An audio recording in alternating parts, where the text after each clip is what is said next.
అంతర్జాతీయ దినోత్సవాన్ని మన దగ్గర బిఎంసీ కమిటీ మెంబర్ల సహకారంతో. సో ఇందులో మనం తీసుకున్నటువంటి థీమ్లో భాగంగా ఏంటంటే ఈ విధానానికి కూడా మా కళాశాల principal professor Ch Prasad sir ఆధ్వర్యంలో మరియు డిపార్ట్మెంట్ ఆఫ్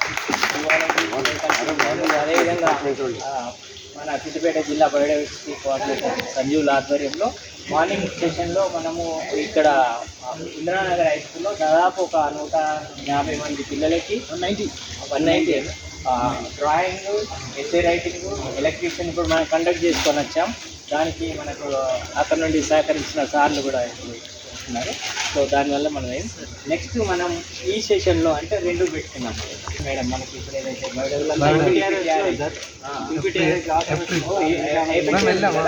అయితే ప్రత్యేకంగా గ్రూప్లో ఏం పెట్టిందంటే ఈ సీడ్ బాల్ ప్రిపరేషన్ని మీరు కొంచెం ఎందుకు మనం తీసుకెళ్ళొద్దు అన్నాం కాబట్టి పెట్టాం. దీనికి ఏంటంటే ఇక్కడ జ్ఞానేశ్వర్ అదే కింద పీజీ చదువుకుంటున్నారు, ఒక ఎన్విరాన్మెంటల్ కార్యకర్త.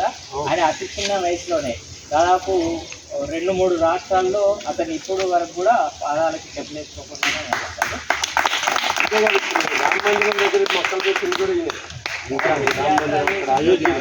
ప్రతి ఊళ్ళో అతను చైతన్యపరుస్తూ తిరుగుతుంటాడు పిల్లలకి కానీ ఎవరికి కానీ. ఆ ఊర్లలో పెద్ద ఒక మర్రి చెట్టు, ఒక రాగి చెట్టును వాళ్ళు మొత్తం జేసీబీతో తీసేస్తే సొంతంగా తీసుకెళ్ళి దాన్ని మళ్ళీ నాటి రోజు ఒక 3 నెలల పాటు నీళ్ళు వస్తే మళ్ళీ వస్తుంది. అది దానికి సాక్షి వాళ్ళు కూడా ఎక్సలెన్స్ పర్యావరణ ఎక్సలెన్స్ అవార్డు ఇచ్చిన వయసులో మరొకసారి జ్ఞానేశ్వర్కి కౌన్సిల్ ఆఫ్ గ్రీన్ రెవల్యూషన్ కూడా ఒక వాలంటీర్గా ఉండి ఇప్పుడు ఈ సీడ్ బాల్ ప్రిపరేషన్ అంటే చేసే విధానాన్ని ఇప్పుడు మనకు వివరిస్తారు.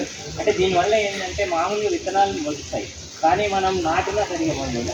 సీడ్ బాల్ తయారు చేసుకోవడం వల్ల ఏంటంటే నాటాల్సిన అవసరం లేకుండా మనము మన వేస్ట్ ల్యాండ్స్ ఉంటాయి కదా, గుడ్డాలు కానీ లేదా మన అడవి చిన్న మొక్కలు తక్కువ ఉన్న దగ్గర ఇవి మనం వేసినట్టయితే ఎక్కువ పెరిగే అవకాశం ఉంటుంది. మరి ఈ సందర్భంగా ఒకసారి ప్రిన్సిపల్ గారిని గౌరవ సూచకంగా ముందు మాటలు 1 నిమిషం మాట్లాడి ప్రారంభించాలి. వెరీ గుడ్ మార్నింగ్ మిత్రులు. డిపార్ట్మెంట్ ఆఫ్ జియాలజీ తరఫున అయోధ్య రెడ్డి గారు, అదేవిధంగా డిపార్ట్మెంట్ ఫ్యాకల్టీ మెంబర్స్, దాంతోపాటు ఈపీటీఆర్ఐ నుంచి ఇక్కడికి ఇచ్చేసినటువంటి మిత్రులు, అదేవిధంగా సిద్దిపేట కోఆర్డినేటర్గా ఉన్నటువంటి శేషవులు గారు, మరి సంజీవులు గారు, మరి ఈ కార్యక్రమంలో మన కళాశాలలో విద్య అభ్యసించి కంప్లీట్ అయినా కూడా మరలా మన కళాశాలని గుర్తుపెట్టుకొని ఎప్పటికప్పుడు మన కళాశాలకు సపోర్ట్ చేస్తున్నటువంటి జ్ఞానేశ్వర్కి, అదేవిధంగా విద్యార్థి మిత్రులందరికీ కూడా జీవ వైవిధ్య దినోత్సవ శుభాకాంక్షలు.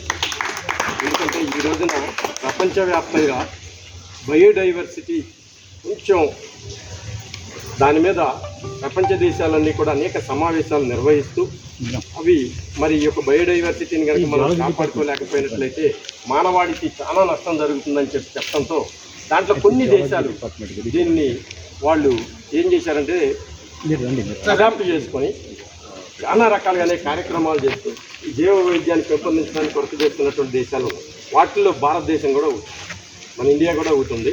కాబట్టి ఈ రోజున ప్రపంచవ్యాప్తంగా మనం చూసినట్లయితే మన దేశంలో అనేక రకాలైనటువంటి జీవజాతులు, అనేక రకాలైనటువంటి మొక్కలు చాలా మన దేశంలో ఉన్నాయి. వాటన్నిటినీ కనుక మనం కాపాడుకోగలిగితే డెఫినెట్గా జీవ వైవిధ్యం ద్వారా మరి మన దేశం సస్యశ్యామలంగాను సారవంతంగా ఉండటానికి అవకాశం ఉంది. అంతేకాదు ఈ రోజున మనం చూసినట్లయితే ఈ అడవులన్నింటినీ కొట్టేయటం ద్వారా ఏం జరుగుతుంది, అవన్నీ కూడా ఖాళీ ప్లేస్లు అయిపోయి అక్కడ ఉన్నటువంటి జంతువులు మొత్తం కూడా మరి గ్రామాల్లోకి ఇళ్లల్లోకి వచ్చేయటం జరుగుతుంది. ముఖ్యంగా కోతులను మనం తీసుకున్నట్లయితే మనకి ఎక్కడ పడినా కోతులు కనపడతాయి.